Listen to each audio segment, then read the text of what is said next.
fanatic either. Like Oh, we're socialism. going live.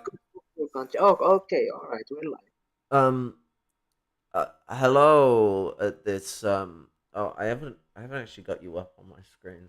I'm very good at this. Um, the- um, we're gonna be talking about. Well, I mean, it's in the title. We're gonna be talking about genocide. And the awful effects it has on the region. The attacks Israel has been doing on um its neighbor, like its other neighbors, Lebanon, is Syria, Egypt, and the land that it owns from these countries as well. It's occupiers of these countries that it's bombing. These countries that are at the very moment not militarily opposing Israel. They've spoken out against them, and that's caused them to get bombed. But I'm here with the bada boy. Um, my mouse clicker doesn't want to work. There we go. Let me. Hello, everyone. Been a while since I've been a guest on this channel. Yeah, we need to have you on more often. That is true. Just a moment. I want to make a post of this on my own channel so that we get more views. Meaning this stream, is circulating more. Therefore, the message reaches more people because that's how the algorithm works on YouTube. Wonderful, isn't it? Gotta love these fucking algorithms.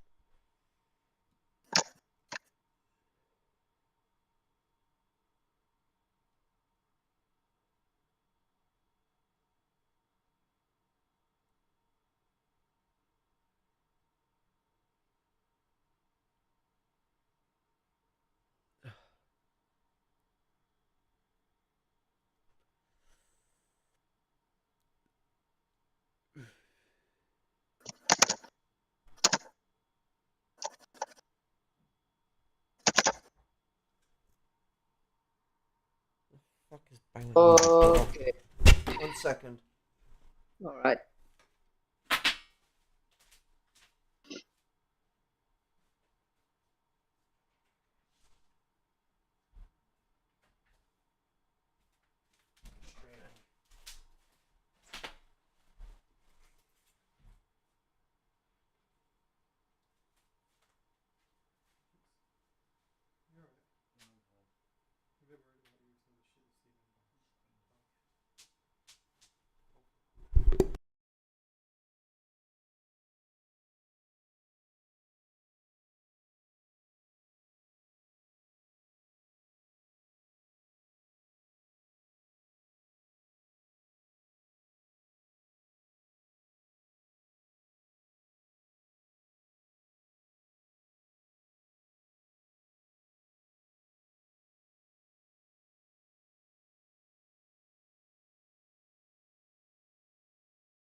Hello there, Joaquin.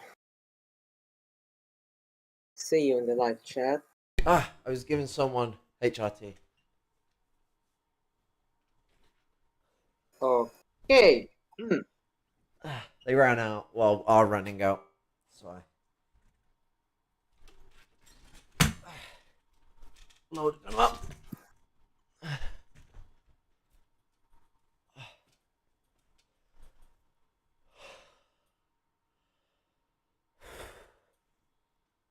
God damn it. The door knock was loud. It shook me up when I went to put my suit on. I was like, what the fuck? I thought someone was angry with me. Okay. Happens.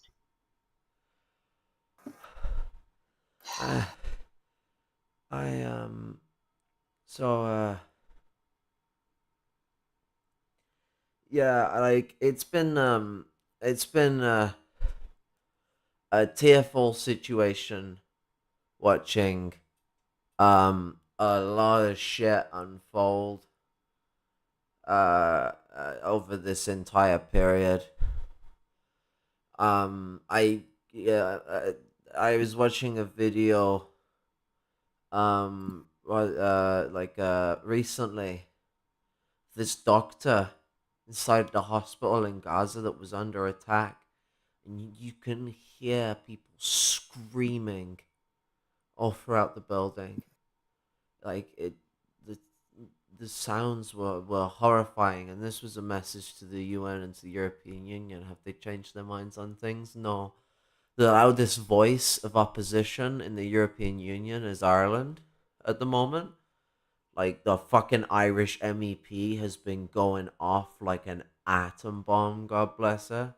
Like fucking she's been an absolute fucking like absolute angel in the European Parliament.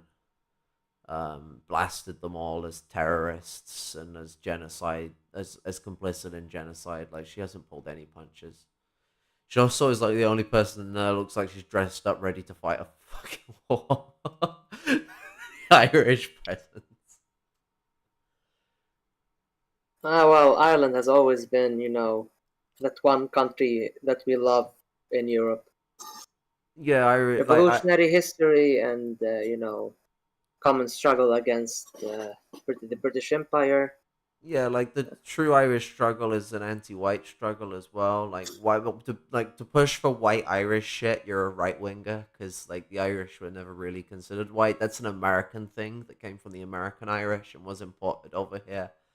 But yeah, it's actually why Black Red Guard changed his video because he was gonna say Irish people the base is white people, but he got the correction that like Irish as an ethnic group has had like black people, white people, all sorts of different people. If you want to go by like skin color, like on that matter, or like we go by ethnicity, like all sorts of different Europeans, all sorts of different people from Africa, Asia. Because if you embroil yourself in Irish culture, the typical history of it, although there's some chauvinists in the Republic could be otherwise, is okay, you're acceptably Irish. They won't stick some extra tag on you that says you're a different kind of Irish. You're just an Irish African. You're just an Irish this. No, welcome to being Irish. And so there's some famous Irish people in history that are straight up black, and people will always call them Irish.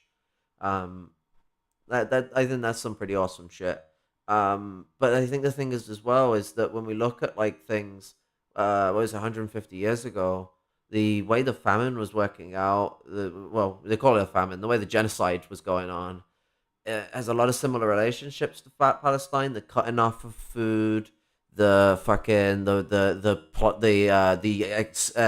what's it, emergency powers that are enacted by the oppressing government, the British, where they can just do anything they want to anyone that opposes them, full on fascism, complete genocide of language and culture, and stealing whatever they want for themselves. There's been this close relationship between the Palestinian and the Irish struggle because of how many footnotes that we've passed over, and the Irish struggle in 1916 to end it and take power, as well as the continued struggles post 1916, have been very inspirational. And I think it's important for any like Irish revolutionary to embroider in that, not merely in some sense of pride, but in a sense of importance for us to hold our connections as strong as possible with the people of the oppressed world. Our experience as being colonized and being anti-colonial gives us a responsibility to support those as well around the world that need that anti-colonialism.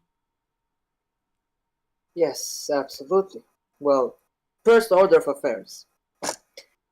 Germany is one of the most despicable countries on this planet. And I will explain right now. When the war started in October, in early October, they sent two drones. Back then, they sent two drones to the IDF, like as if the IDF needs these two drones. It was more of a gesture that, yeah, we support your genocide. We are ready to stand with your genocide. And for a country that prides itself with calling for human rights, and denouncing governments that oppress people, or so they say, sending two drones as a gesture of supporting a genocide against a besieged people is pretty scummy, to say the least. Yeah, it's very in the ballpark of the European Union. Yeah. But that doesn't compare to other countries such as the UK that promised that Yeah, it will be supporting through its bases, its airfields in the region. It even sent warships to the they Mediterranean. sent warships within like a day of it happening. I think it was like really Yes, quick. and that's because the United States had sent in their own Yeah, forces they there. sent The in an United States aircraft is carrier and a few destroyers. I think. it's the first thing. It's the first wave of support that the Americans had sent. There's more that is being sent. They have now more Patriot missile and AA systems in their bases in the region. They send more troops to their bases around in Syria, Iraq, Jordan, Saudi Arabia, even Israel or occupied Palestine. I hate using the term Israel. It's occupied Palestine. So the Americans are bringing in their forces, claiming to want to stop regional war from happening, but as we have seen, it has the complete opposite effect because while the United States is calling for de-escalation, it's calling the enemies of the Zionist entity inside the region to de-escalate and let the genocide happen. Because this genocide that actually can be stopped with a stroke of a pen from the United States is being prolonged. It's being supported by the United States, and even worse, the United States, its military, its top brass, is coordinating with the IDF on what to do. Yeah, and it's like this whole situation, even by UN laws, which we know how flimsy they are, uh, Israel actually has no right to defend itself against Palestine because it controls the territory. I Like mean, yeah, it even by controls the UN territory, laws. it controls their resources, it controls everything. So in the UN, it actually does not meet the qualifications for the right of self defense. In And this according to the UN, conflict, the Palestinians meet the qualifications of an armed fight. well, Israel, the thing according is to the as well United because Nations. Palestine is an oppressed and occupied country, they actually meet rights for retaliation. Like they have a right to Yes. rebel, and like that. Like even within the silly UN context, like Palestine had a right to lash out, and like they can hide from it Yeah, all they want. it's something that you can easily see by looking into international law, into human rights according to the UN. Even though the UN basically does nothing, if the UN safe zones are has been from day one a target for the IDF. UN hospitals, UN schools, And like, uh, oh, sorry, go on. so So my point is to go back to the United States. The United States, is pretty much supporting this genocide, conducting this genocide, Yeah, and it's a Britain is first as step in a well grander heavily. geopolitical play. It's part of a grander geopolitical play, Yeah, but I will not go into that yeah, right Britain, now. Britain and America are doing a little Anglosphere fuckery, and they're basically like joint to joint on this position. Like they've been supporting Israel heavily together as a unit. It's actually a bit of a terrifying progression, but because like Israel has been becoming more of a partner with China economically, so this move might be a move for the Anglosphere to maintain its grip on Israel by indulging in Israel's want for genocide, because the only reason they've been holding it off is because it's not so good for international business. But Israel has been getting thirstier and thirstier for it. I think that's the real reason why there's managed to be standoffs. I think it was if it was up to Zionism without American intervention, they would have probably like finished it even sooner.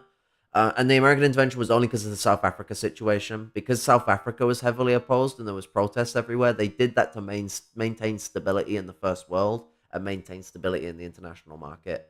Now they're at a point where they don't give a fuck because they're about to lose Israel to the China, and Israel is one of its big customers and is really important for control in the Middle East. So they don't want to lose it. So I think this is a big, massive power play going on here.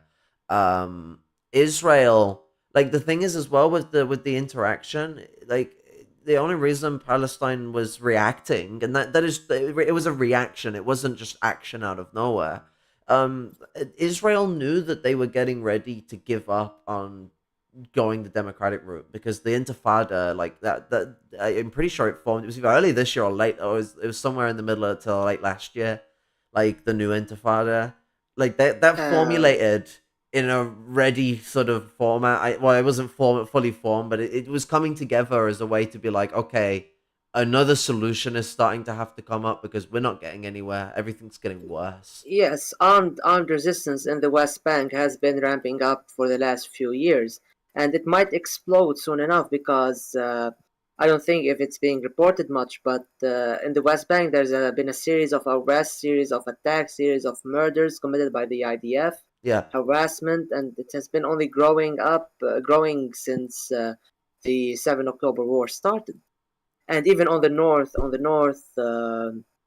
northern front is escalating day after day between the IDF and the Lebanese resistance. And the IDF is bombing deeper and deeper into southern Lebanon, which is pretty concerning. Um, but let's start off at the very beginning of this. 7 October did not happen in a vacuum, yeah, like and it goes all the way back to the. I mean, the physical matter goes all the way back to the 40s, but the the actual like 40s. But matter of the actual Zionism goes back to what is like the 1880s or something.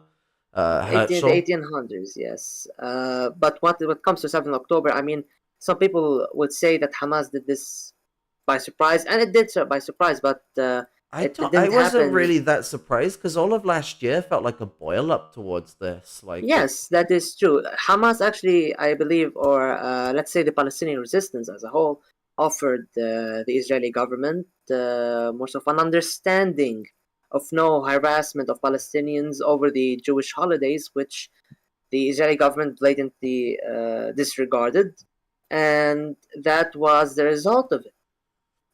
Basically, because, and even if you don't want to go into the extremes, quote unquote, and support the Palestinian resistance, even if we're going to go moderate on this and support a two-state solution, for example, you cannot just disregard that. Excuse me for a moment. Um, I will say it's like while they're gone, it's really kind of like one of the really fucked things that they're definitely trying to maintain here with this tormentative separationism is trying to like depart the cultural similarities and relationships that Judaic and Muslim people have, like coming from the same group of faiths, they share a lot of holidays, they share a lot of culture, and they share a lot of ethnic culture as well. Like a lot of Jewish people and Muslim people in Palestine, for example, like Arab Semites. So it's all so complicated. But this is all a part of keeping people separated because it maintains that fascist control, um, prevents resistance as much within their own region. It allows people to formulate around that white supremacist idea of what it means to be Jewish. Because, like Zionism is not really Jewish at all. Like everything it talks about when it comes to Judaism is full of shit.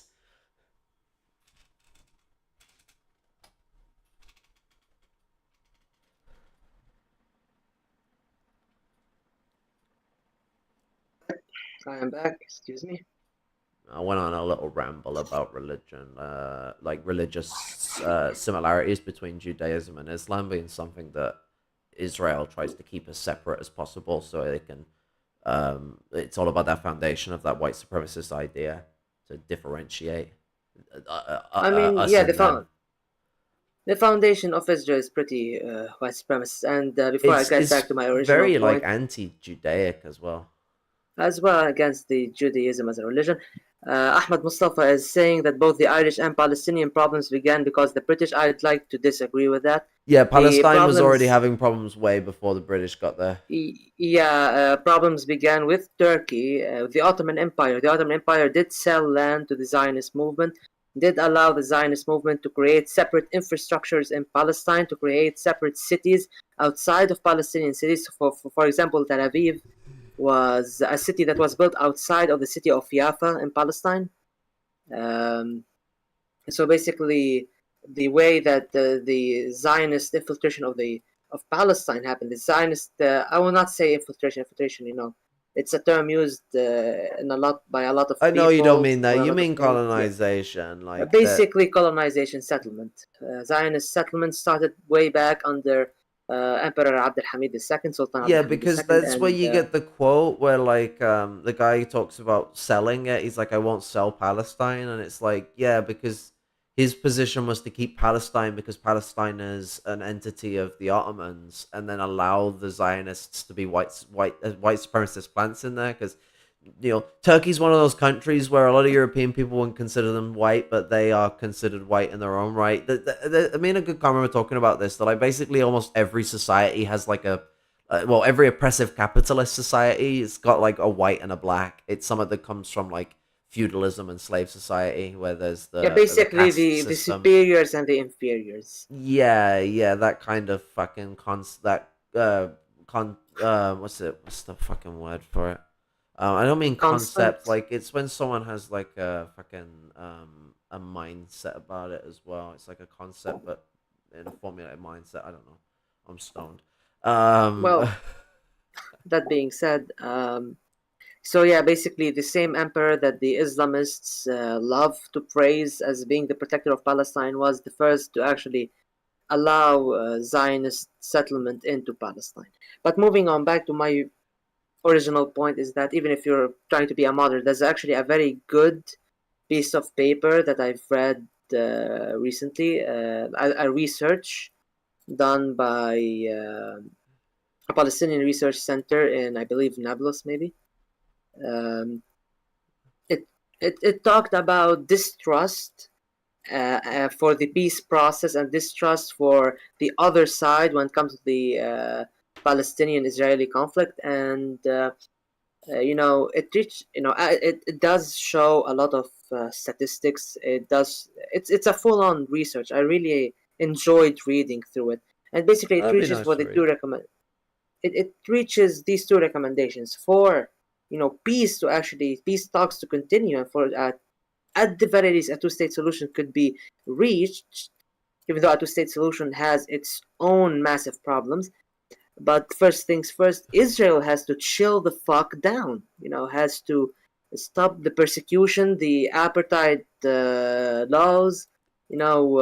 Stop squeezing the Palestinians, and a change in Israeli society and attitude towards Palestinian and towards the occupation needs to happen. It needs to happen. This change needs to happen. But this is where like there's a failings with the moderates as well. Is that even if they did that, it wouldn't change the situation that much. It would like allow for some greater benefits, but it could actually allow for an increase of oppression. Look at like so like when most people talk about like the civil rights movement in America, they go, okay, well at the end of the civil the success of the civil rights movement in the '60s led to the end of segregation in quotation marks, and there was a slight reduction when the law was originally reduced. By the '90s, the black population was as segregated as they were then. At the end of that point, they had become that segregated again. So like segregation had increased by since the '60s, it had been like 80% or something like that, and is just still on the rise. So like what will happen is that because if the power base of Israel is preserved, the power basis of apartheid is preserved because the laws themselves are not the only thing that justify its apartheid. South Africa is actually a good place to look for this. South Africa So still suffers from apartheid.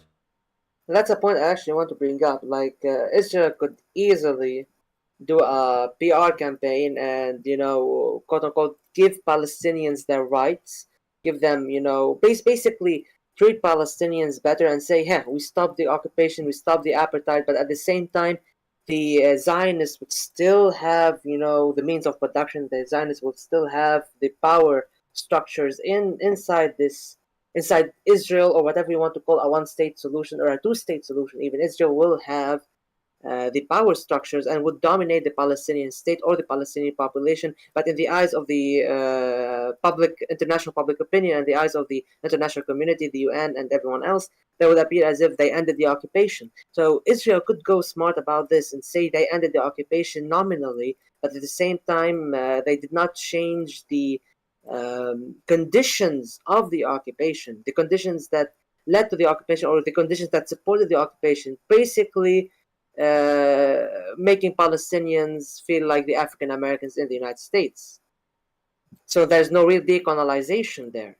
The colonial settlers still control the structures of power. However, Israel, instead of doing that, which would have truly benefited them, they're going the genocide route. They're going displacement, bombing, murder, destruction, use of forbidden weapons under international law, use What's of it? excessive violence against civilians. Uh, what's it? Military militias as well formed out of the public. They've been arming That is the true. people to fight Palestinians as well. And what people got to remember is that actually isn't just danger for Gazans. Where are the 48 living? Like they're in like rifle range of Palestinians these of 48. people. Yes. Yeah, Palestinians of 48 are also called the Arab Israelis by Israel. The Arab yeah. Israelis, we call them the Palestinians of They're 48. like They are you part get of the Palestinian population. and They are they are treated immensely targeted easily because they're easy to get hot. They're easy to someone to target. Like you don't even have to go near Gaza to shoot someone who's in the in 48. in 2021, for example. There were riots by the Palestinians of 48, and they managed to actually expel the Israeli settlers and the Israeli police from a city. They practically liberated a city through their riot for one night. The next day, the Israeli Merkavas rolled in, but you get what I mean, So there's also part of the Palestinian people that live inside Israel, has the Israeli passport, but at the same time, and citizenship, but at the same time, they are still persecuted. And that's not only Gaza is an open air prison at this point. The blockade is snuffing people, and now they're just being battered and down and down. The IDF would tell people to evacuate into safe spots and then bomb these safe spots once people gather there. It's pretty fucking disgusting. But also in the West Bank, there has been arrests, attacks, assault, harassments, um, that are ongoing. Even last night, there's been a grand wave of arrests that happened last night. And the borders with Lebanon, there's been bombardment out of homes, of southern homes inside of South Lebanon. The target of civilians. I'm not talking about the target of Lebanese resistance or Lebanese military personnel, or Lebanese military army officers, or soldiers, or members of the resistance, because uh, I'm not going to be mentioning combatants in a war, but civilian deaths, civilians have been targeted. News reporters at the border has been especially targeted. A photographer for the Reuters has been killed. His car was shelled by an artillery, and in that same blast, the members of the Al Jazeera crew were present at the border were also injured, taken to the hospital, and the reporter for and as well as the reporters for other Lebanese channels.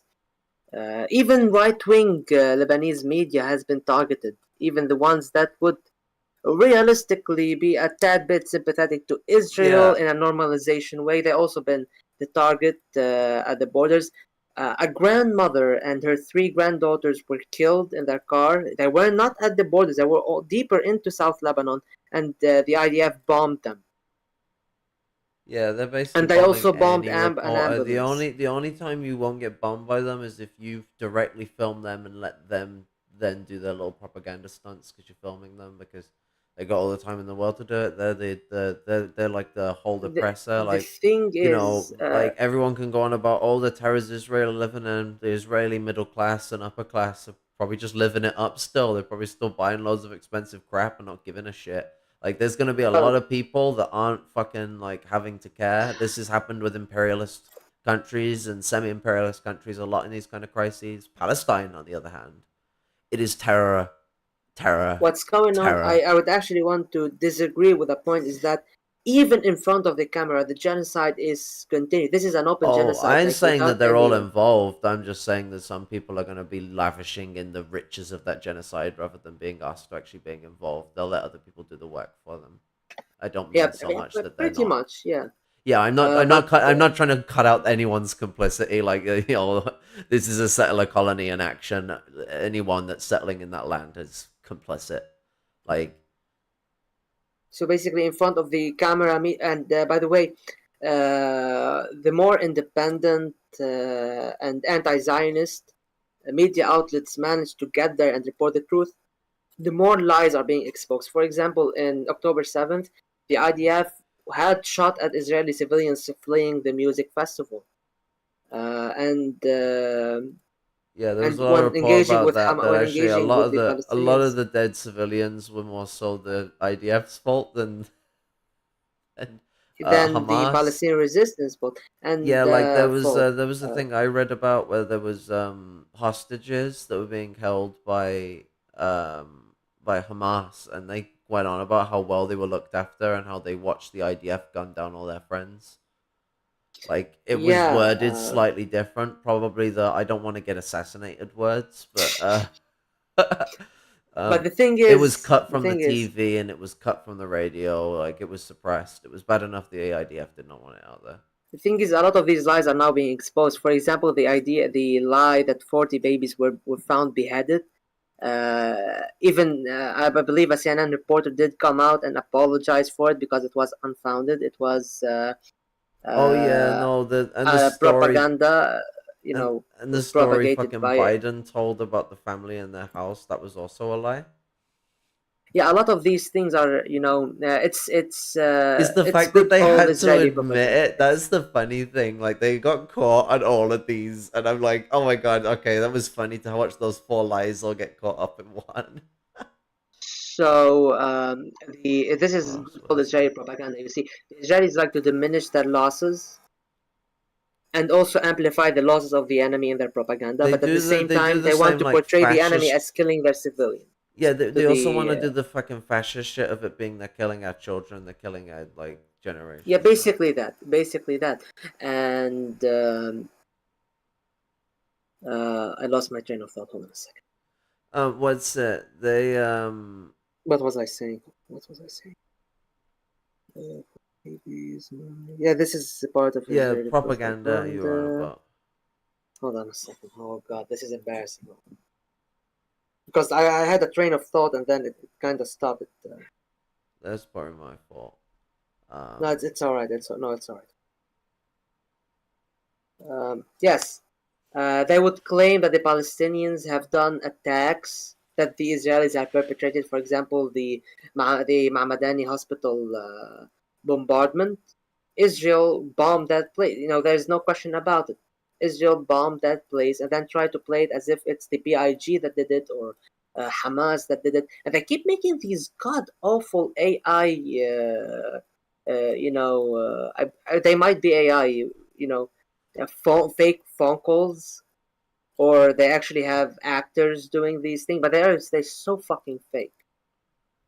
You can just tell. You can just tell.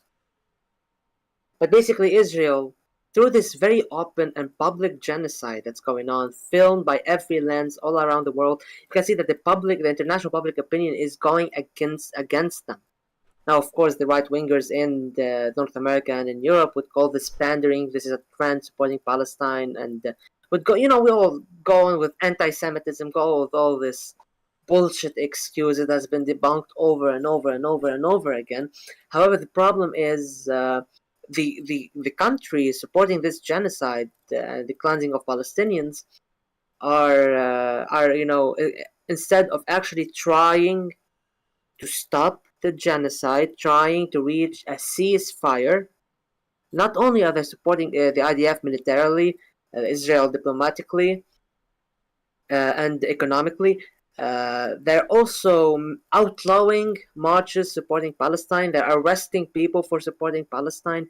They're outlawing the Palestinian flag to be flown in the streets. And the Republicans, for example, the Republicans in the United States have proposed a bill that will ban the Palestinians from even being Oh yeah, in the and they United and States they of put it America. out as like an anti-terrorist bill as well, just to add to the racism.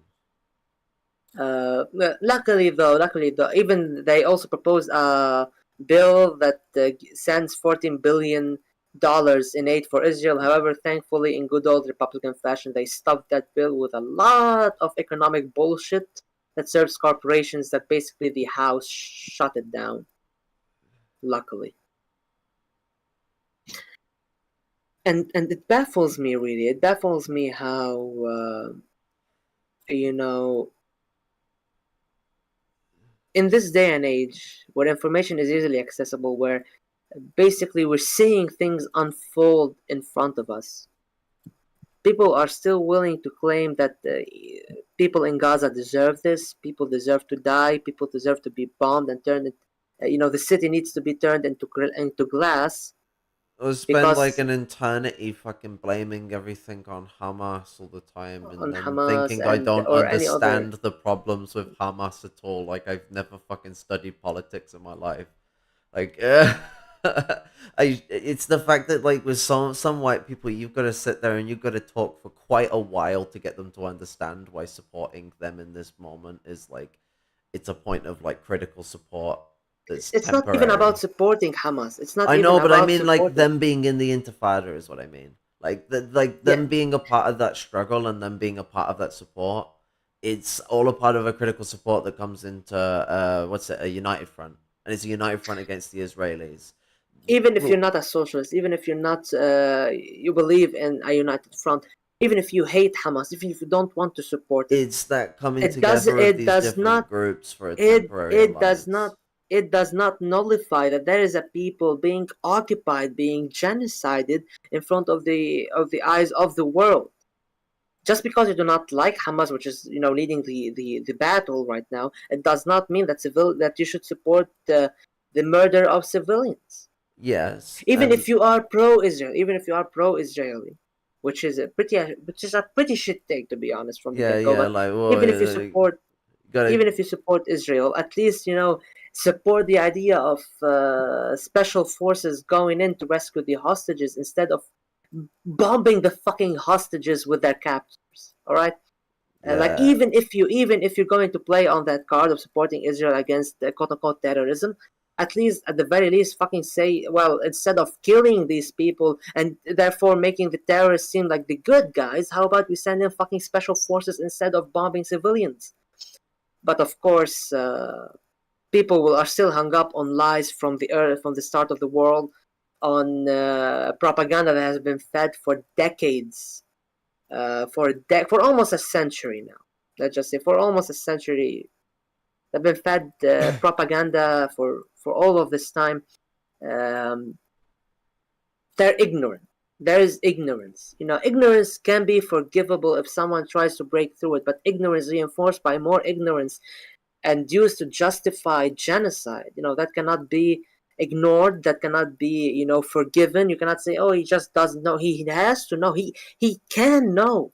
That person that is saying all of these shit from a position of ignorance can know, because today we are in the we are in an era where the access to information is so simple. It is literally in your fucking hand. You just hold your phone, it's in your hand. The library of Alexandria is in your hand. Like, what the fuck? What? You have no excuse. You have no excuse to continue justifying a genocide based on ignorance, on your own ignorance fed by propaganda. yeah, like people decide to turn their brains off to these things. You just have to have something that has windows on it, and you check your fucking like the news that shoots up on your internet if you go on Edge, or if you check the little thingy at the bottom of your thing, what comes up in the news. A lot of other stupid shit about Trump, probably, but also issues on Palestine. I pick up on a lot of stuff that way. I follow anything that's coming from, anti corporate media stuff that's a bit on the outer edge, so it's a little less I've actually unified. heard of an But application. I watch the corporate media as well because I want to know what the fuck they're saying. lies are told with truths. So you got to figure out what the fuck they're on about and what they're twisting or what they're making up.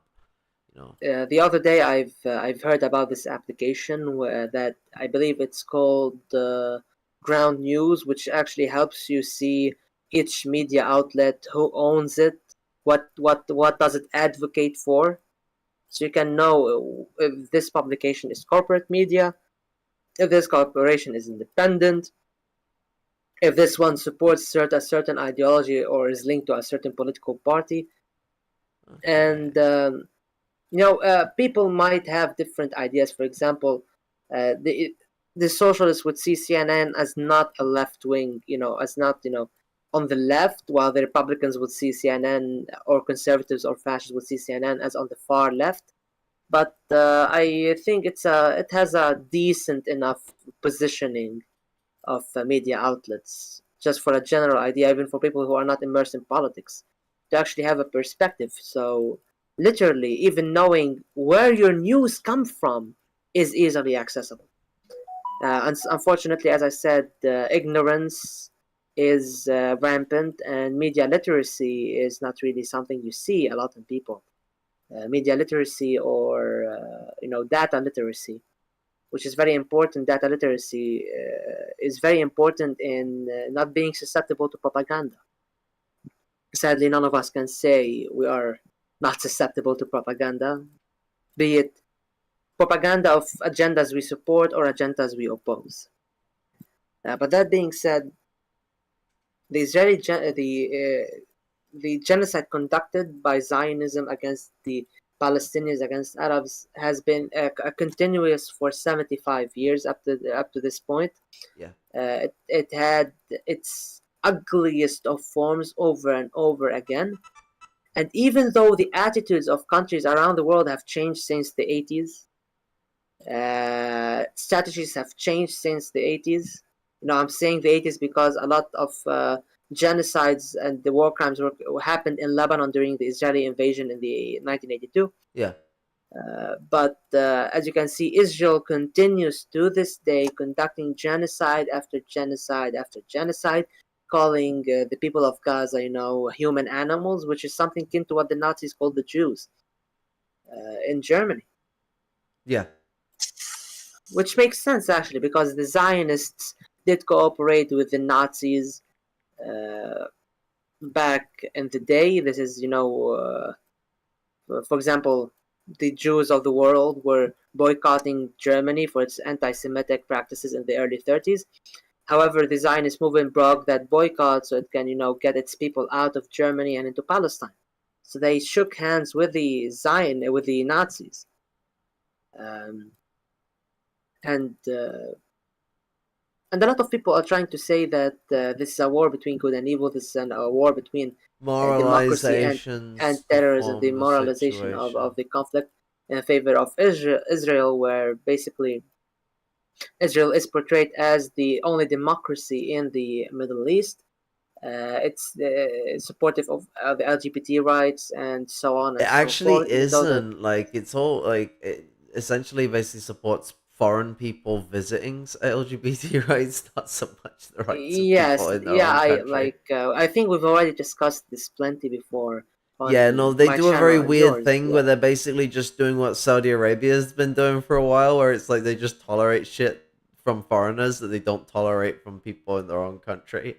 It's a way to yes. get tourism and make themselves look like such very honest and well progressive countries when really Israel is absolutely dog shit on like feminist or LGBT issues. Like it's a mess. Expect conservative Judeo Christianity essentially. Like it's that ring a ding a dingo. Like they're basically doing the whole Christendom holy war bullshit, but eugenics edition. And I don't think it the is actually too far fetched to call these people Nazis. Like I think these people hit the Nazi ding ding right on the bell. Like I mean, they've talked way too much Israel. about genetic shit. Like and like the way that they want purity in the region. Like they're going for the whole Yeehaw America or I don't know what noise to make for the Germans, tank tread noises or something. Well, Um, actually, Henry Kissinger, who claimed to be more Israelis than the Israelis themselves. Henry fucking Kissinger, hell, what is the it with American fucking politicians? he was, the Secretary of State in the Nixon administration, and and he went when he met with the then Syrian President Hafez al-Assad in the mid 70s. He told them in an odd, show of honesty from Kissinger. Kissinger is known to be a liar. In a odd show of honesty, he told Hafez al-Assad, he told them, like bottom text, my friend, the Israelis view you as Native Americans. You are people to be pushed out of your lands and your lands invested in and settled. And I think there's a little bit of difference though, because largely a lot of the territories in the Americas were open. Like settlers went out of their way to massacre people to settle in their place. However, in Palestine, the lie that has been sold, the Zionist lie, is that Israel is a land without people to a people without a land, when it's in fact really a lie, because that land had people and had them for millennia Yeah, it's an old before age settlers came from Europe. it's an old age settler lie that goes all the way back to fucking even the eras of like people like when you're getting into like the Romans and stuff like Yeah. that. That's been how a lot of settler colonization has been justified. Oh, there's basically no people here. It's like there's just people you don't like there, and you're just turning around and claiming they're not people. I mean, uh, there's Australia is like an example where it was in like the 70s or the 80s that it might have been the late 60s. I don't know. It was somewhere around that time they stopped. What should be the 80s, because Australia always disappoints. They stopped declaring the native population as flora and fauna, and actually counted them as human beings. So Thankfully, you know, after all this time. But yeah, by the way, Henry Kissinger is still alive. I think he's over 100 by yeah, now. what's it fucking like? I don't know what Death is doing, but he's not doing his job properly. I suggest we hire a new Grim Reaper. I'm up for the job. But anyway, um, Kissinger needs to die so soon. so what's going on right now is that the longer this genocide continues, this war continues, the more it becomes a war of attrition. It has actually become a war of attrition. What ends first? Palestinian lives or Israeli morale? And I think any struggle for liberation in that manner is a war of attrition. Like, what comes first? Do we all die, or do our occupiers, lose their morale? And I think Israeli morale is faltering with all of the people that has, escaped from the northern border, escaped from the Gaza border. They're putting pressure on the inside.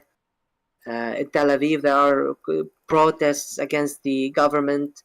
Even in this supposed government of emergency government of national unity headed by Netanyahu, the head figure of the opposition refused to join it last time I checked. So there is Yeah. pressure mounting on the Israelis. However, the more the United States and company supports Israel, backs it with military and financial and diplomatic support, the more this war will continue, and the more it continues, the more it escalates. The more it escalates, the more a threat of a regional war becomes real and real. Because these American fleets, the American troops, the American AA systems, the American jets, all of these, they have not stopped the threat of a regional war. On the other hand, They've advanced they it. have accelerated it. So you see now the resistance in Iraq, the Islamic resistance in Iraq, is launching drones at American bases in Iraq, in Syria, and even in Palestine. Even if they get shut down, the Houthi government in Yemen has been launching rockets and drones, and have managed, day by day, they have managed to go past and through air defenses. And lately, a few days ago, they have managed to reach occupied Palestine. They have bombed Eilat. And Israel isn't really talking about this, and the Yemeni attacks aren't really being a light is not being shed on it, because if a light is being shed on it, then Israel will have to retaliate to save face in front of its own people. The Netanyahu government needs to save face in front of its voters, so they will have to go and bomb Yemen. And if they bomb the Houthi government in Yemen, then the Yemeni army will start sending drones and making trade in the Red Sea for Israel impossible. They will be sinking ships left and right. They have the capacity to do so, and they are not afraid to do so. So the more this continues, and there's been escalation on the Lebanese border with Palestine.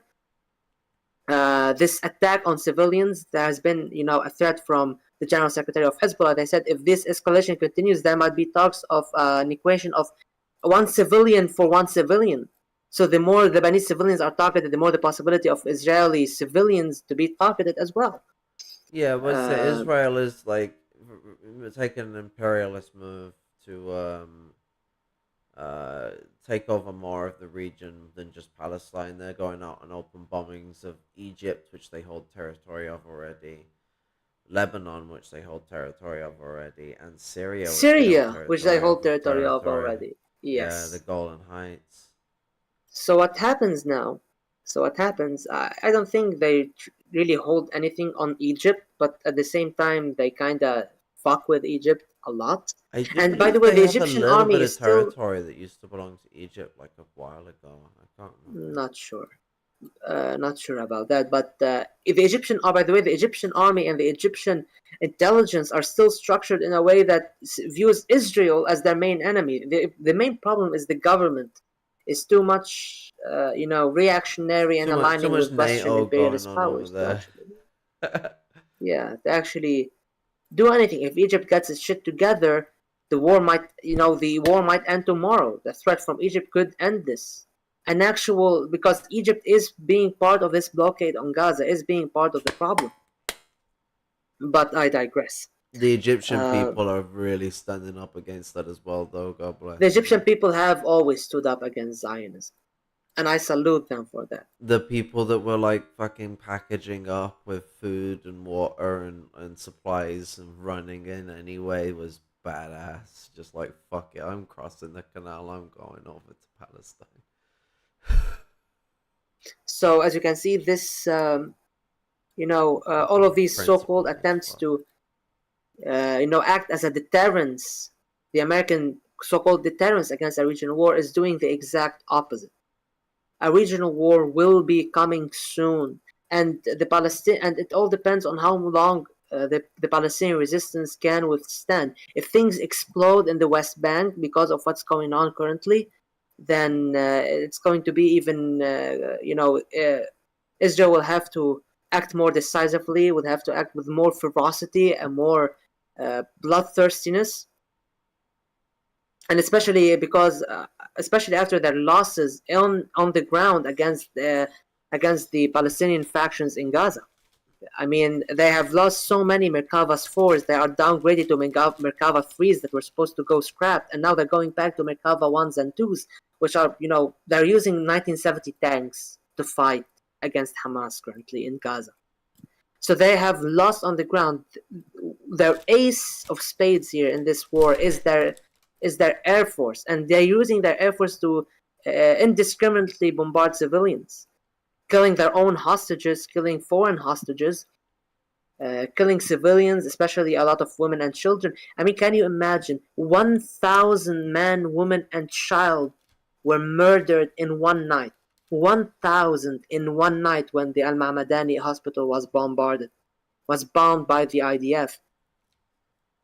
That was a very difficult night for me, seeing what had happened. I was really filled with anger, with sadness, with disbelief. I mean, we've already known that Israel will go to such lengths. The IDF has a criminal record at this point of immense war crimes, genocide, a continuous genocide against Arab people in the region. But it always hits you when you see it happen. And I can't understand how people, all over the world can still support Israel after that. But I digressed, because people are actually standing with Palestine more and more, and I love to see it. I love to see it. However, a protest or two will not do anything. There needs to be a real pressure, and at this point, I actually want to salute a lot of workers. For example, in the Netherlands, I believe dock workers refused to load up shipments of weapons to Israel. They refused to load them up. I believe in the UK, there's been protesters, breaking into lobby buildings of the military-industrial complex. In Ireland, in the United States, um, in France, it's really great to see that these protests are evolving. Uh, and there needs to be actually a strong boycott against companies that support Zionism, Israel, and overtly support the Israeli genocide going right now in Gaza, uh, and the war that is conducting on the people of Gaza, the people of Palestine, and the people of Lebanon in the south. From McDonald's to Starbucks to all of these massive corporations whose money go in funding the Israeli war machine, the Zionist war machine that's killing people by the thousands every single day. Every single day, you're seeing at least hundreds of deaths, thousands of deaths. In a week, there's thousands of deaths. It's pretty ugly, and there needs to be really, steps to boycott these companies. And I'm hoping that internationally speaking, the anti-Zionist positions will evolve even more, from protests to sit-ins to break-ins, storming offices, storming buildings, storming factories, workers refusing to being part of this. I hope that this will expand because this is really good. This is supporting the fight against the genocide on Palestine. Yeah, we had a union leader of a union that was working with the Palestinian protests that are going on in Birmingham. And he was talking some interestingly revolutionary sounding points. And the thing that I've noticed with the Birmingham protests that is also a similarity with a lot of the London protests is people aren't just calling for like Israel to get out of what it's taken recently. People are calling for Israel to fuck off. Like obviously not everyone there agrees with that, but the people that are doing the speeches and the people that are leading it do. It's the two-state solution just does not have any great favor amongst people that have like the right mind about the situation. I think people have seen how Nazi Israel is. It's not really able to hide it that much anymore. Like they can't hide behind the it's anti-Semitic for us to call us one of those because World War II and the Holocaust happened, and it's like that's not how that works. Like you could be a direct victim of the Holocaust and become a fascist. If you're a fascist, you're a fascist. Like it, but they're being a victim of the Holocaust does not justify doing white supremacy. I feel like a really It's bad really PS1 game where I'm giving you like it's sort of like those tutorial pop ups where you're trying to really get on with the game. it's really strange. It's really strange for me how initially people who have suffered the Holocaust would conduct something similar on another population. And I actually believe that this is a problem with Europe. Europe is pretty much anti-Semitic even still today. So instead of I don't know, after World War II, throwing all the Jews in Europe to Palestine, exactly what Hitler had planned before he said, fuck it, let's gas them instead. How about they actually fucking did some reparations for the Holocaust? They rebuilt the towns that were destroyed and leveled, gave people homes that became homeless, paid people for what happened. Hell, maybe if they wanted to create a Jewish state, they could do it in fucking Germany. Germany conducted the Holocaust. Why shouldn't it? Pay for it with creating a Jewish state there. Why should be someone else having to deal with the consequences of what the Europeans did? I mean, even today, if you know American congressmen from right wing American congressmen are so fond of Israeli settlement and Israeli occupation and support the existence of a Jewish state, why don't they actually fuck it, make North Carolina into Israel? I don't know. But the thing is, even these North American Rail. politicians. These right-wing American politicians, they want Israel to exist in Palestine. They want Israeli occupation to continue because they believe in the fucking evangelical rapture. Like there was a Jewish state in the world as well, though. That's the thing. The Jewish Oblast in the Soviet Union. in the Soviet Union, yes. So that was also That really already a should Jewish have been autonomous like the oblast. you want a Jewish state, because like as much as the West will try and say it's a puppet, the Jewish Oblast was its own little thing. It was It essentially a was one little of deal those, that I went on with believe. them. It's like, okay, we'll give you like the support and protections of being a part of the USSR, but you're not like they weren't like a part of the parliament or anything. They were just like It's an ASSR, I believe, they were an like autonomous Soviet Social Republic. Yeah, yeah. They were like an autonomous region. yeah, not a Soviet Socialist Republic. Yeah, they're a protectorate essentially. I mean, yeah, but better than nothing. It's because the USSR was willing to accommodate them, was Well, willing it to was like you know. the agreement occurred basically because the country was going to be very unsafe if it didn't have that support. It was an agreement on like fair terms between the two groups at the time. The relationship between Jews and like other people in the Soviet Union didn't really sour until the Khrushchev period, like in the 50s, like because Khrushchev was a raving anti-Semite, and that did change things over time. Poor old blast. So yeah, an um, ongoing fucking genocide on live television, and sadly, people are still getting it wrong. Excuse me. oh, communication breakdown.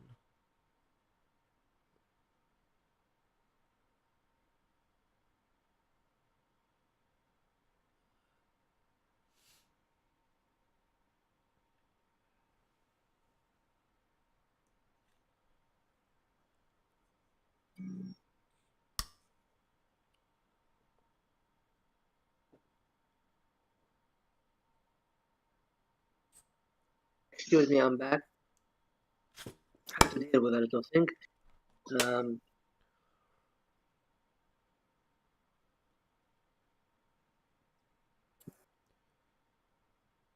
This kind of what was the last genocide. point? Yeah.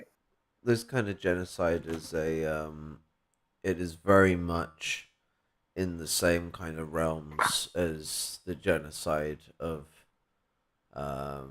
the Holocaust, if you really look at it in any way. The way they're talking about Palestinian people, the way they're targeting Palestinian people, this is a very mechanized and very industrialized genocide that has been well prepared for. You can't just click your fingers and be that ready to start eliminating people without having prepared yourself to do it. They were very ready to get fucking brutal, and they got brutal quick. Um, Obviously If hiding behind we, their planes and their artillery, because they, it can you can very quickly fill up the military diapers if you engage too many. You got the fights. uh, yeah, I mean, there are ways to stop this genocide. I mean, I mean, it's a big thing to ask for, but the Arab and as Muslim nations unifying their stance against this taking genocide, taking both saying a that they will. diplomatic and a militant approach to it, where they're ready to fight, Yes, but they're also ready basically, to. like even the countries that have signed agreements with Israel, the Arab countries, they could threaten to denormalize, go back to the state of confrontation. However, unfortunately, such a thing was proposed recently, and Saudi Arabia, Bahrain, Morocco, and the UAE were against it, voted against that. Yeah, no surprise. The Saudi usual suspects. Arabia, The usual suspects. Morocco, The usual the suspects. usual suspects. Oh god.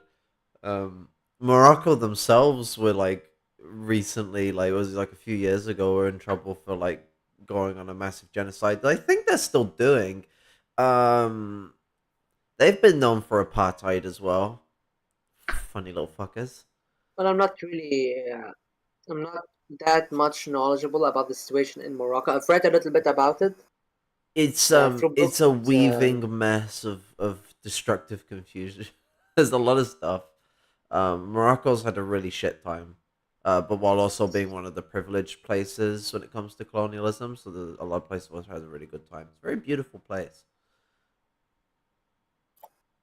I mean, when Morocco and Mauritania gained independence, Morocco refused to recognize Mauritania and claimed this part of Morocco. And yeah, I've read a little bit about Mauritania. I've read my fair share about Mauritania. Yeah, Couple that books, few articles here and there. It's an interesting country to learn about.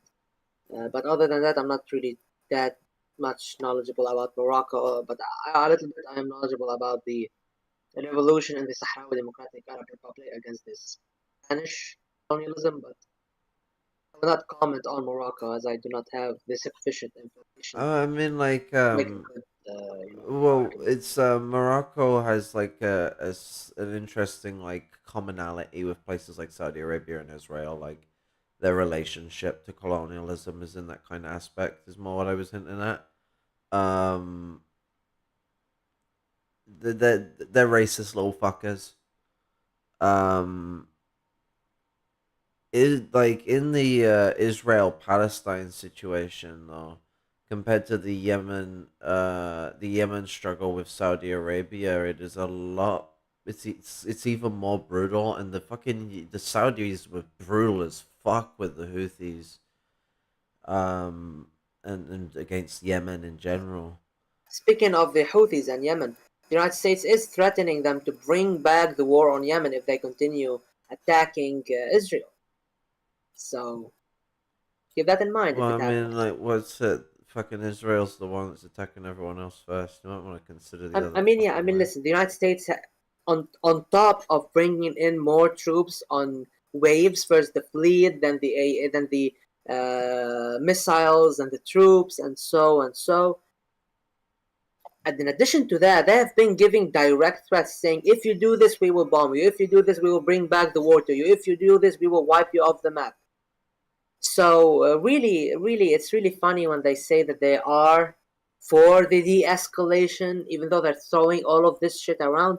There's one way to de-escalate and stop this genocide. If it's for the United States to take a stance against Israeli genocide, tell them we will not support this genocide. Leave them on their own. Like I'm not saying go actively against. Just leave them to their own devices, and let us handle that shit on our own in our own way. But unfortunately, this is not the case because it's part of a grander geopolitical scheme that's going on. That first starts with the elimination of the resistance in Gaza, the occupation of Gaza, the annexation of Gaza, followed by the annexation of the West Bank. It And is as all part well, of birthing a new Middle East. there's also then the heated tensions between the U.S. bloc of imperialists and the Chinese bloc of imperialists. Yes, that is true. And then And there's also the strain between those blocks as well, because Britain's trying to do its own thing, possibly with or without the US. You can never really seem to figure what Britain wants to do with itself. And then the European Union are trying to go their own way as well. So like everything's a mess, and that inflicts on these colonial issues as well. The fact that China's getting an upper hand in the market with Israel, and since I think since like the mid like it was probably the late 2010s, like somewhere around the late 2010s, they became like the biggest like importer of like goods to Israel. it's the second biggest trade partner of Israel. It And no, I'm has pretty also sure it's helped the them. first now. I'm pretty sure China's the first now. Not sure about that, but I do Yeah. know that they have them build big projects such as the new Haifa port that was supposed to rival the Beirut port. And coincidentally, if you want to say it's a coincidence or not, the Beirut port explosion happened around the time the new Haifa port was being completed. Hmm. Interesting. So I don't know if you want going to now start saying maybe Israel was the one behind the sabotage and destructive bombard and like the sabotage that led to the explosion in the port of Beirut. I But mean that I'm like not going to touch that. I'm not going to touch that because it might go a little bit more into the conspiracy theory type of thing, There and is a good chance it was them. it that is Like a. I mean, it wouldn't be out of the out of the realm of possibilities. they Like like they've doing bombed sneaky bombs development. sometimes. Sometimes they're even more cowardly than the cowardice of being up in a plane rather than down on the ground. So it's not strange for the Israelis to bomb locations or locations of key economic interests. So or research centers, power grids, so on and so forth. The So it will not water be and out of food, like they'll just wipe out existence as it is. like so it's not out of the realm of possibilities for them, but I do not want to say it was. I mean, there are agents in Lebanon. There's a lot of Mossad agents in Lebanon. Unfortunately, that is very unfortunate. This fifth column is very dangerous to have around. I hope it gets dealt with sooner than later. Yeah, Um,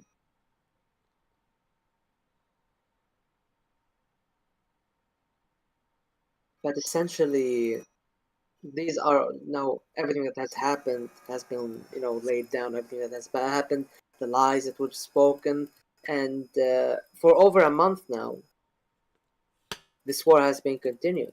So I think the next step is to actually try to stop this war. Is amping up the protesting, amping up the actions of occupying buildings of that belongs to corporations, military-industrial complex, factories that support the genocide, trying to put pressure on Western governments to stop, at the very least, stop their overt support of this genocide. Um, yeah, But there is a genocide. There is a genocide that has to stop. There is a genocide that is escalating currently and has, the opportunity of becoming a regional war that can become a world war if people play their cards very horribly wrong. yeah. This could escalate massive. Israel needs to piss off. But the end of it won't come until Palestine is free from the river to the sea. Like, if any pushback's made, like a ceasefire, for example, I think people need to be careful. We need a ceasefire that does not put any conditions on Palestine to disarm. Like that is a worthy ceasefire. Like you need the ceasefire in some way, shape, or form, but we need to not get an Irish fucking Black Friday situation.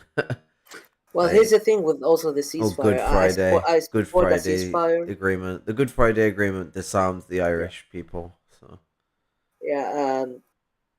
I support a ceasefire. However, I do not support what the United States is trying to selling as a humanitarian pause, because this and I mean imagine how Israel said that they will do a humanitarian pause for 4 hours daily in the north, but it's framed as if like, oh, we're so good, we're gonna stop the murder. We're just gonna kill people 20 hours of the day instead of 24 hours of the day. But the thing is that these humanitarian pause are to give opportunity for Palestinians to leave the north of Gaza and move back to the south, so that once the Israeli military operation on the ground succeed, which is failing miserably at, by the way, they can isolate the north from the south, focus on destroying the north, and then bombard the south until the Palestinians have no other way to flee but to Egypt. So this is also part of that genocide. These humanitarian pauses are also part of this genocide that's going on.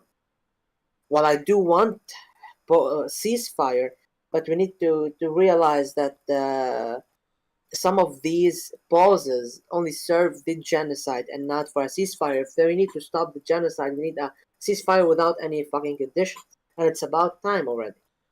if anything, conditions on Israel to disarm. Well, But as much that is a wish, we need also to be realistic. However, I believe after the 7th of October, Israel has entered into this position where the threat is an existential one. now for real. And like the And thing if is that like the world leaders want to keep stability while mass amounts of the populations around the world are standing up and screaming for Palestine. Like there's been protests in Birmingham every week. There was a protest I missed because the coaches were filled, where loads of people were going by coach down to London to make a massive protest. I haven't checked what the numbers were for it, but there was probably fucking hundreds of thousands of people there. Um, so that would have been amazing. Um, but I believe this is probably so the like thing of the world leaders are gonna have to try and do something that stops Israel from committing its genocide if they want to keep peace in their own country. yes. I hope that will be the case. I hope people will fucking increase the ante. Like I've been trying to go out as much as I can, but my health is not in a good state. Um, I hope you get I better soon. hopefully maybe who knows. The um yeah, it's exhilarating at them protests. Like a lot of lovely people there. We blocked a road on the last one. I still need to edit and upload it. Haven't got around to that yet. Been going for a bit of a rocky road, but yeah, this solidarity is very intrinsic to trying to push the public opinion around. This happened with South Africa, but one thing I fear is that this will just then stop eventually. Like the call for the Palestinians is bigger than just a ceasefire. Like we need to be then getting fucking high rate about the settlements and having them removed. Hopefully, this is a turning point. Actually, in a lot of ways, the public opinion, international public opinion, has swayed in favor of the Palestinians massively, and It's Israel has entered its an existential crisis right now because, as I have seen, the resistance is ready to make these daring battles, to launch daring battles and to sustain everything Israel throws at them. So now Israel will either have to fix its own shit, change its attitude, calm the fuck down, try to reach a one state solution through negotiations with Palestinian leaders that both that respect human rights and democracy and build on mutual cooperation. That's the minimum that Israel can do, the yeah, bare fucking minimum, or they're going to have, it still or they're wouldn't really going, challenge the power base. or they're going to have to keep their course, which is a failing course, which is a course that will lead them to a regional war. And either this battle that's going right now, this war on Gaza, stops soon, or we're going to have this regional war happen earlier than later. If Israel keeps this up, it will probably not survive the 2020s. It will probably not exist as a state, an illegitimate state, by the way, to see the 2030s. It will not survive this decade. And for that, it's the Israeli government to be blamed, the Israeli power structures, because I mean, fucking imagine when you start oppressing people, when you start demolishing their homes, their towns, building settlements, when you start encouraging people to go and live in these settlements and promote settlers, give them benefits, and tell them you need to stay there, you kind of have to fucking expect that the people you are oppressing and kicking out to bring in those settlers, foreign settlers, they're going to lash out. You're practically putting people as cannon fodder at this point.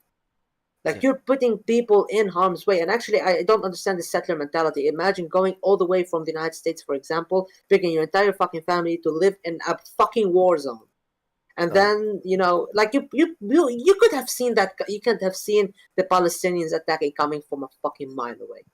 Like any reasonable person that cares about the well-being of their family will not uproot themselves from their homes to go across the fucking world to live in a war zone and then start complaining about it. You The don't get to come in, get armed, kick people out, take their homes, and then complain when they start attacking you. it is the white way of doing it. Cause genocide, then act like you're the victim. Looking at you, South Africa. Um, yeah, they treat anything that points out their oppressive tendencies and their fucking like traitor ass bullshit, and they'll call you like, "Oh, you're being anti-Semitic about it. You're affecting me." But then like they're just like so fucking offensive to anything and everything that isn't just like their weird Zionist Christianity. Like especially Semitic stuff. Like holy shit. Like Israel is such like sorry Zionism is just such a spite driven ideology. Like a lot of its fucking heritage, like and its positions on Judaism, come from a atheist who was into Judaic culture. Like he was Jewish, like but he was a Jewish atheist. Like he's a complicated dude. He was into uh a lot of that ringle dingle, but he was an atheist. He come up with some fucking Zionist mumbo jumbo humbo crumbo in the 1800s, and bada bing bada boom, you have this white supremacist shit that claims that God told them that the promised land is theirs at a later point or some shit when he doesn't even believe in God. That was where I was going with that. Yeah, like the fucking guy, he was a complete atheist, but uh, he also claimed that Israel was promised back to them by God and all that crap. I It is quite odd, an atheist movement to claim religion.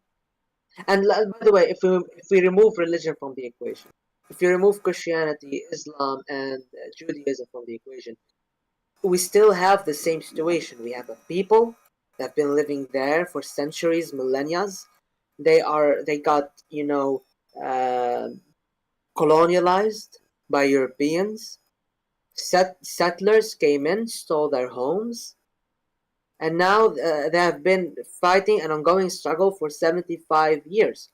It matters little religion. This is the situation. yeah, And I hate how religion. people try to frame it as a religious war between the Yeah, it's Muslims and the Jews, because there are Christians dying, there are atheists dying, there are Muslims dying, there are Jews dying, Jews who oppose Zionism, mind you. Jews that are being Palestinian Jewish people that are being harassed at the West Bank, synagogues getting stormed in by the IDF, just to let you but know. it's why I find like Herschel and the start of Zionism just really interesting because everything it does it betrays like anything that you could ever find that sounds good. It finds a way to trash it into oblivion. Like it's a very destructive and fascistic ideology. Um, and you can see that with the way it organizes itself.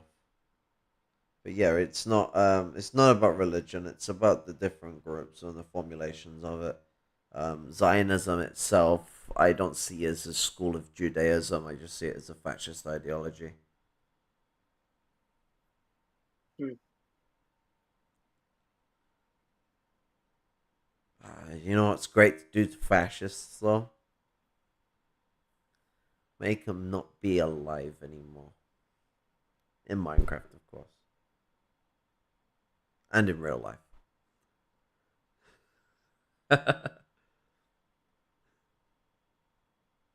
I hope really a change for the best happens. War is not in anybody's best interest.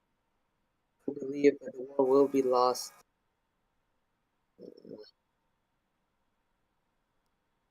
It will be lost eventually by Israel.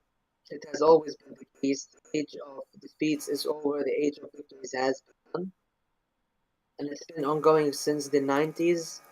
Every single war Israel had engaged in has been a defeat for the IDF. And I think at this point this is a turning point. This is a turning point as much as Saif al-Quds in 2021 was a turning point. Saif al-Quds led to to fund Al-Aqsa flood, and Al-Aqsa flood will lead to more battles in the future if Israel does not change course. Yeah. And I think we've talked about this war at its core, what it is. It's another round of fight between people that want freedom and their colonizer.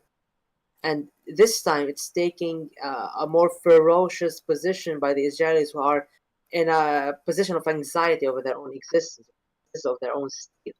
So instead of trying to ease down tensions and reach a settlement with the Palestinians and the Syrians and Lebanese people, they are amping up the violence of something that will be to their own detriment.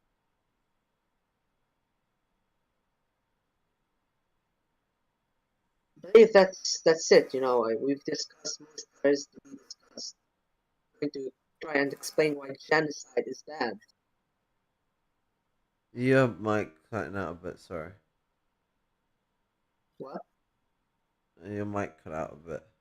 Yeah, I'm saying that I believe we've talked about most of the things we can. I mean, if we continue digging deeper and deeper, we'd find a lot of things to talk about. But when it comes to this battle currently, we've covered it up. Finally, for the Yeah. Western, for the leftist audiences in the West, I not a lot of you would have grievances with Hamas as a movement, maybe with Hezbollah as a movement, but you got to understand that currently these groups are leading the struggle, and they are not, claiming the struggle as their own. They are engaging with other factions.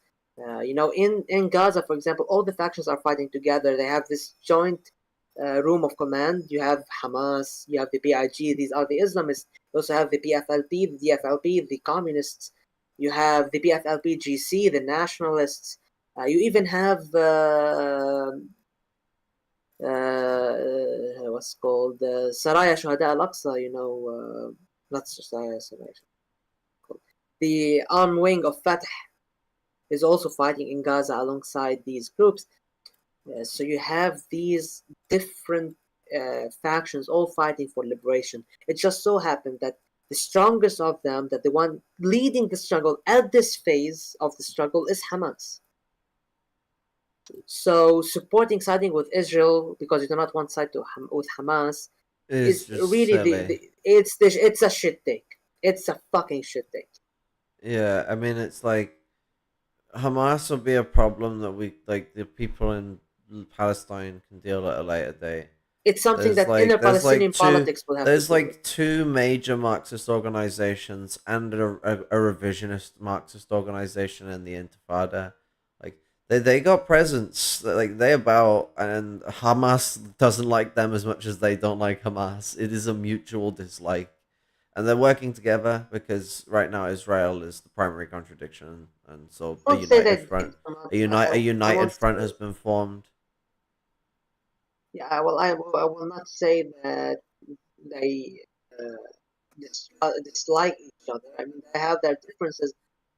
At the end of the day, they are fighting together for Palestine. What I mean For is that liberation. their ideologies have fundamental disagreements where they I would, mean, yeah, possibly, but it does not matter because because at the like end of the day, it does not Hamas matter. essentially represent the bourgeois radicals. Like that's really what Hamas represents.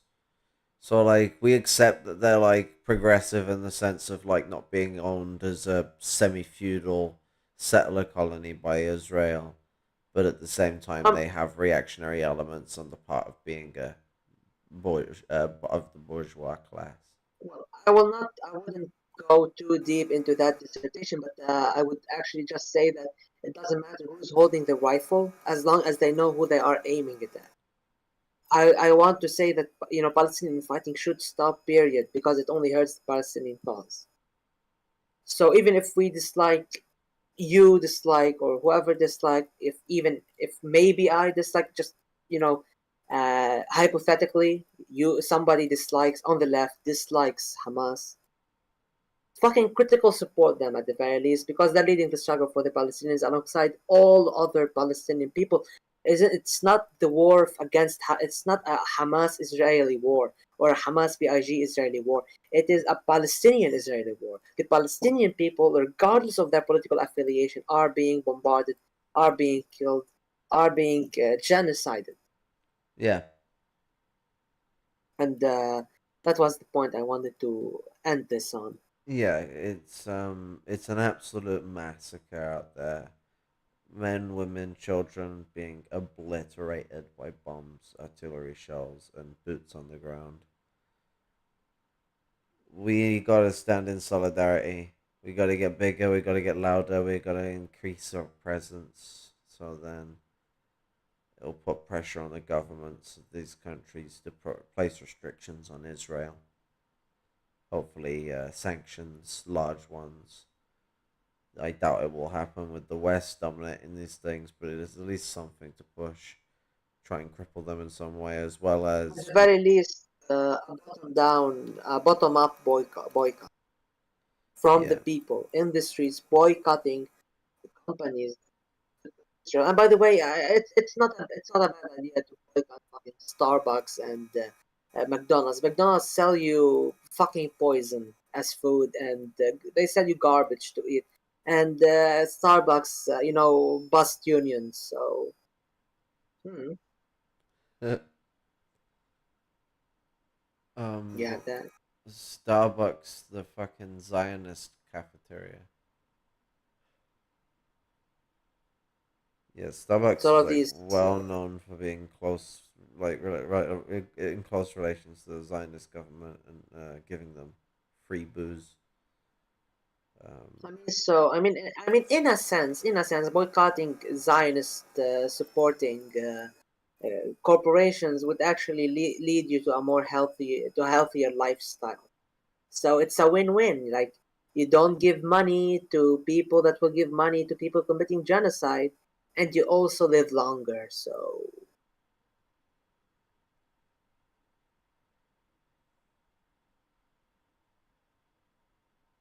yeah, I mean, I what's it? Um, I lost what I was gonna say, but yeah, we'll end it on that. We do need a solid anti-apartheid movement going on. Stands up to the Israeli problem, but also looks around the world for what else we need to also be standing against. We need to be diverse in our respect for different issues. Labor itself isn't expressed in the best of ways in a lot of these stats either. Um,